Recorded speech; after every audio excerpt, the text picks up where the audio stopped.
Oleh tu na chuanin WhatsApp setting pawimawh deuh deuh panga ka rawn sei leh dawna milo en taka inlo log pui leh nei tur na theih nan tawp theng milo thria chak leh dawn nia pakhatna chuanin kan thian te khan kanan lut anga an profile picture khan kanan lut dawn ta ai button jeng a hian lo inject ta ai button jeng ani hi notification te hianin kanan tik ta kan thian te kha an mani notification ka aron thin ta ni kha kan mute du chuan hei la ka re chunga mute te a kar ka chunga mute thei boka chuan always in ate ada thei boka ni chuanin ka in okay to mai dawn ni chuanin panina chung custom notification te pawimawh em em a hi ta hianin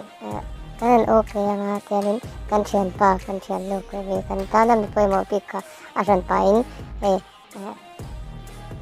an mani message tone ka a thlak thei ani kha ka rawn sei tu hei a hran tan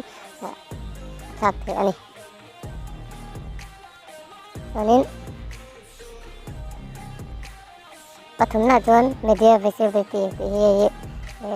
a chung fer yes a hian a awm a hei hi yes le default yes ti hi awm zia chu keimah ni tuna kan thian ten message miron thalak miron thun ta ni kha kan en khanin file a in save nga zela kha kan du lo chuanin no a kan danga kan yes chuanin palina chuan disappear message ti hi tangkai em em a kan thian te kanan in message ta chuan kan in message na zawng kha an mani phone a khanin dakar somhnih pali hnuah ama lema automatically in delete ngal kan du chuanin dakar somhnih pali chung chau an mani phone a khana awm anga chuanin a hnuah a in delete tura i du chuanin 24 hours i danga chungai rei du chuni ni som ko chung poda thea ni sari chung kar ka chung poda thei du na bera khanin i click anga chuanin alawin delete le mai ton yan mani phone a khanin chuanin ato bera chuanin an mani kanan du te file document a thon dan thalak chuanin hei